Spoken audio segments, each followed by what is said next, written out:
Ini kami punya dua dokumen ya Pak ya, pihak terkait ini. PT satu mana kuasa hukum, satu lagi? Kalau saya Pak. dulu Pak, saya ini tamat SMA-nya tahun 88. Ya. Itu masih menggunakan surat tanda tamat belajar. Nah, STTB Pak. Nah, apa bedanya dengan ijazah itu Pak? Sama saja Pak. Sama ya? Mungkin dulu STTB, tapi dianalogikan sama dengan ijazah. Sekarang masih dipakai STTB atau ijazah Pak? Ijazah, biasanya ijazah. Nah, saya minta Bapak ke depan sekarang Pak. Ya.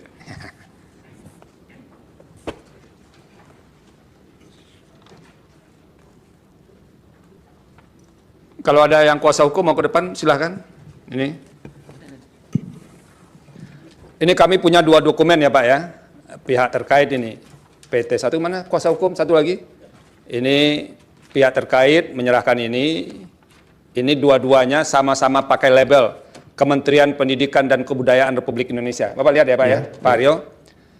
Apa memang begini, terlepas dari soal model apa ya, ini kan ada lagi soal lain ini, ininya tidak sesuai. Apakah memang begini cara model ijazahnya yang diterbitkan? Iya, biasanya ditulis tangan. Untuk Tulis ijazah. tangan, oke. Saya masih tulis tangan juga dulu, Pak. Iya, saat ini masih. Ya. Begini ya, di belakangnya ada nilai seperti ini. Ya. Lalu yang ini apa gunanya, Pak? Itu adalah SHUN sebagai bukti yang bersangkutan mengikuti ujian nasional. Sebagai bukti yang bersangkutan mengikuti ujian nasional. Ya, dan yang mencetak adalah Dinas Pendidikannya. Oke. Apa Bapak bisa mengenal nggak model ininya memang sama semua? Sepertinya sama Pak. Sepertinya sama. Ya, kalau kami mau mengecek kebenaran siapa yang bisa valid menyatakan sama atau tidaknya? Bisa Dinas Pendidikan bisa. Siapa Pak? Langsung Dinas Pendidikannya aja? Ya, Dinas Pendidikan yang membidangi ini. Dinas Pendidikan provinsi? Provinsi ya? Oke. Terima kasih Pak, sementara itu dulu, silahkan kembali ke tempat. Ini kan masih di sekitar, mohon maaf, ijazahnya Pak Jokowi, ijazahnya Pak Wapres Gibran, dan lain sebagainya kayak. Kewenangan Mahkamah Konstitusi berdasarkan pasal... Itu dianggap dibacakan Pak. Jadi kewenangan dianggap dibacakan, ini akan dinasihati karena sedikit sekali kewenangannya. Nah sekarang Bapak masuk ke legal standing. Kenapa Bapak merasa dirugikan dengan berlakunya norma undang-undang yang dimohonkan pengujian ini? Silakan. Kedudukan pemohon, legal standing. Pemohon adalah warga negara Indonesia yang berprofesi sebagai advokat dan wira swasta yang memiliki hak konstitusional berdasarkan pasal 27 ayat 1 Undang-Undang Dasar 1945 yang berbunyi nggak usah dibacakan Pak.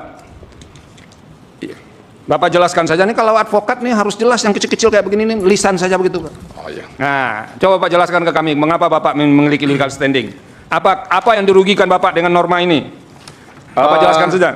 Berdasarkan pasal 17 huruf H angka 5 ya. Undang-Undang Nomor 14 Tahun 2008 tentang Keterbukaan Informasi Publik yang berbunyi catatan yang menyangkut pribadi seseorang yang berkaitan dengan kegiatan satuan pendidikan formal dan satuan pendidikan non formal. Pasal ini yang membuat gaduh rakyat Indonesia sekarang ini karena ada yang berpendapat bahwa ijazah seseorang. Bukan Pak, yang Bapak terangkan ke kami itu kenapa Bapak dirugikan, urusan orang lain itu Bapak tidak bisa mewakilinya karena Bapak tidak menerima kuasa dari orang lain. Sekarang Bapak pemohon prinsipal, Bapak jelaskan mengapa Bapak dirugikan dalam norma ini. Jangan ngambil orang lain Pak ya. Kerugian saya yang saya rasakan itu jelas. Apa itu kerugiannya? Adalah ini terjadinya gaduh di mana-mana. Oke. Ya, yang menyebabkan usaha-usaha kami itu sulit. Iya, sering ada demo, kemudian ada perdebatan dan sebagainya. Ya.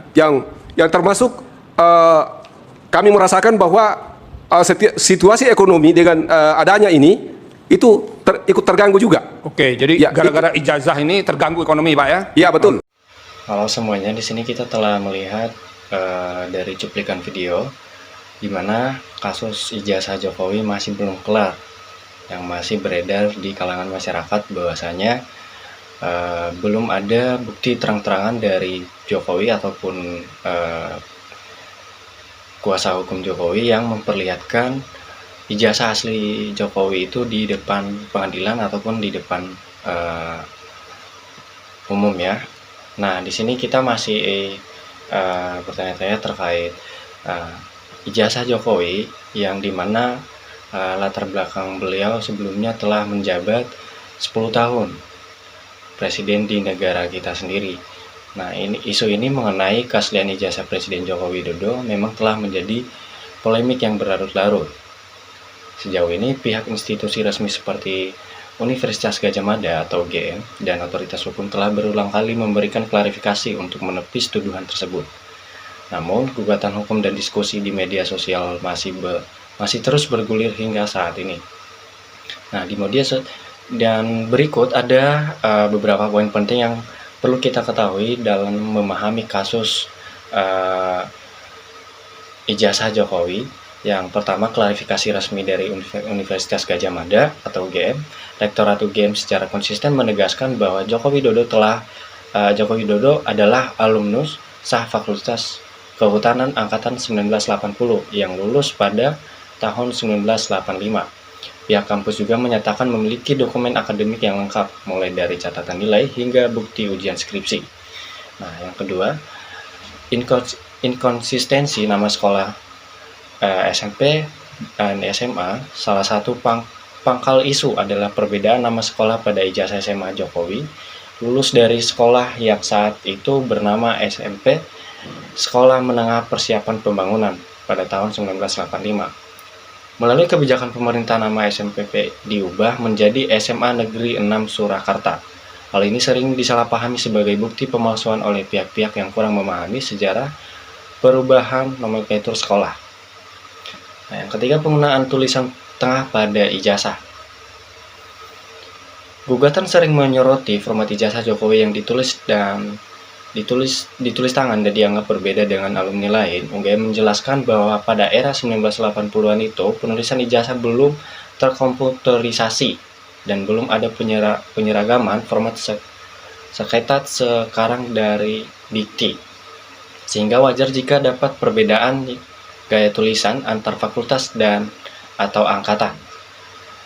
Hasil uji laboratorium forensik Polri melalui Pusat Laboratorium Forensik telah melakukan pengujian terhadap ijazah Jokowi. Hasil uji tersebut menyatakan bahwa ijazah tersebut identik dengan dokumen pembanding dari rekan seangkatan yang mengonfirmasi bahwa dokumen tersebut tidak dibuat-buat ataupun bisa dikatakan asli. Nah, yang kelima, rekan seangkatannya sebagai saksi hidup. Banyak rekan kuliahnya Jokowi di Fakultas Kehutanan UGM di angkatan 1980 secara terbuka memberikan testimoni dan menunjukkan foto-foto kebersamaan mereka saat kuliah, praktikum di hutan, hingga wisuda sebagai bukti bahwa Jokowi memang menempuh pendidikan di sana. Nah, proses hukum yang berulang kali atau citizen lawsuit, isu ini telah beberapa kali masuk ke ranah pengadilan melalui mekanisme citizen lawsuit. Hingga awal tahun 2026 ini, beberapa gugatan di PN Surakarta dinyatakan tidak dapat diterima atau gugur karena masalah kewenangan mengadili.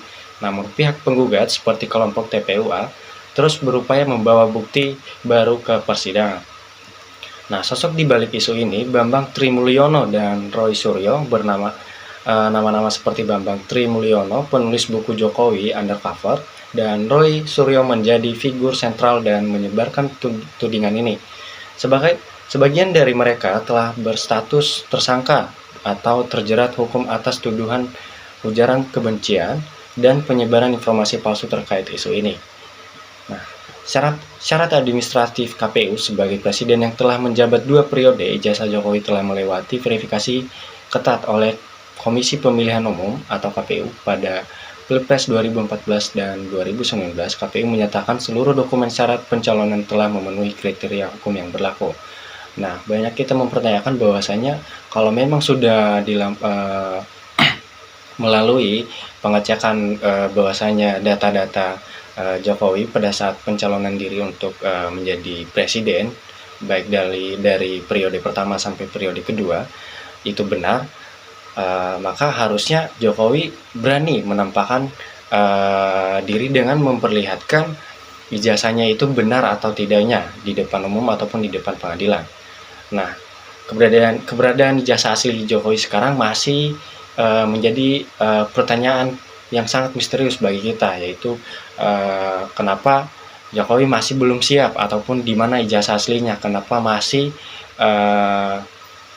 dokumen-dokumen penting lainnya yang masih diperlihatkan, kenapa nggak langsung ijazahnya yang diperlihatkan di depan pengadilan ataupun di depan umum, sehingga perkara ini cepat atau lambat bakal kelar gitu.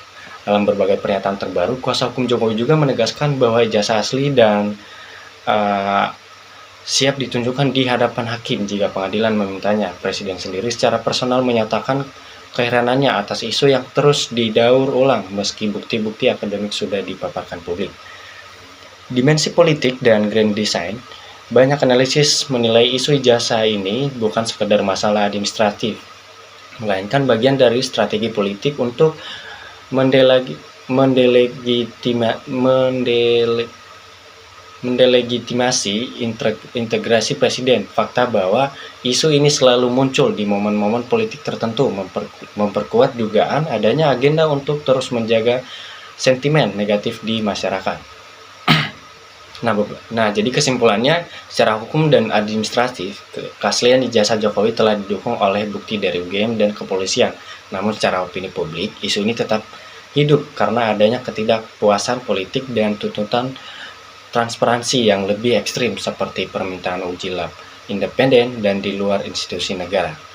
Nah, dalam membahas kasus ijazah Jokowi ini, perlu kita ketahui secara kritis terhadap beberapa poin yang sering menjadi pusat perdebatan dan layak dipertanyakan untuk mendapatkan kejelasan secara hukum maupun akademis. Dari saya sendiri ada pertanyaan yang perlu saya tanyakan terkait kasus ijazah Jokowi ini, ataupun teman-teman bisa memberikan pendapat di mana pertanyaan saya ini masih belum saya dapatkan. Nah, keberadaan dokumen fisik asli persidangan salah satu tuntutan utama dari pihak penggugat seperti TPU adalah agar Presiden Jokowi menunjukkan ijazah asli secara langsung di hadapan hakim, bukan sekedar salinan atau fotokopi yang dilegalisir. Pertanyaan saya yaitu mengapa selama proses persidangan di PN Surakarta hingga awal 2006, dokumen asli tersebut jarang dihadirkan langsung untuk diperiksa silang. Nah, yang kedua, standarisasi format ijazah UGM di era 1980-an itu. Pihak penggugat sering membandingkan ijazah Jokowi dan alumnus UGM lain di tahun yang sama yang memiliki format berbeda, misalnya perbedaan jenis huruf atau tata letak. Nah, pertanyaan saya di situ, sejauh mana variasi format ijazah diizinkan oleh UGM pada tahun 1985? Apakah ada surat keputusan rektorat saat itu yang mengatur perbedaan format antar fakultas? Dan yang ketiga, muncul perbedaan mengenai foto pada ijazah Jokowi yang menggunakan kacamata, sementara ada anggapan bahwa aturan saat itu melarang penggunaan kacamata dalam foto ijazah.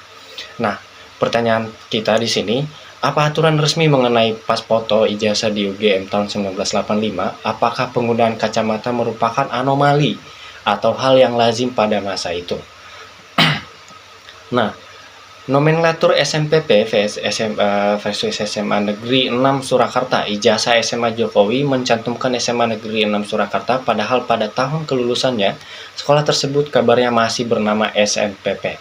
Pertanyaannya, bagaimana sinkronisasi dokumen transisi dari SMPP ke SMA Negeri 6 ini? Apakah siswa yang masuk saat masih bernama SMPP otomatis mendapatkan ijazah dengan nama SMP Negeri 6 saat lulus? Nah, yang kelima, independensi uji forensik.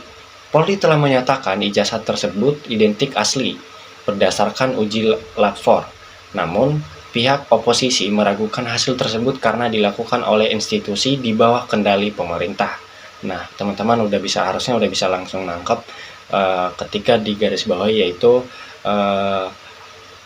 hasil tersebut dilakukan di bawah kendali pemerintah. Nah, sebagai pertanyaan saya di situ, apakah memungkinkan untuk dilakukan uji laboratorium forensik oleh lembaga independen internasional atau tim gabungan yang melibatkan ahli dari pihak penggugat guna mengakhiri polemik secara permanen? Nah, yang keenam, sinkronisasi data pangkalan data pendidikan tinggi atau PDD-IKT. Data Jokowi sering dipertanyakan karena tidak muncul atau dianggap tidak lengkap di sistem digital PDD-IKT. Nah, pertanyaannya, mengapa data alumnus tahun 80-an sering tidak disinkron di atas digital? Apakah UGM dapat menunjukkan buku induk mahasiswa atau registrasi manual yang asli dari tahun 1980-an di masa itu untuk membuktikan validasi pendaftaran? Nah, Masuk yang ketujuh, transaksi teman seangkatan. Banyak teman seangkatannya memberikan testimoni, namun penggugat meragukan validitas testimoni tersebut. Sebagai pertanyaannya, bisakah para saksi kunci ini memberikan bukti tambahan selain foto seperti catatan tugas kelompok, ataupun mahasiswa asli, atau dokumen pendaftaran praktikum yang masih tersimpan? Nah, lanjut, kewenangan pengadilan atau kompetensi absolut.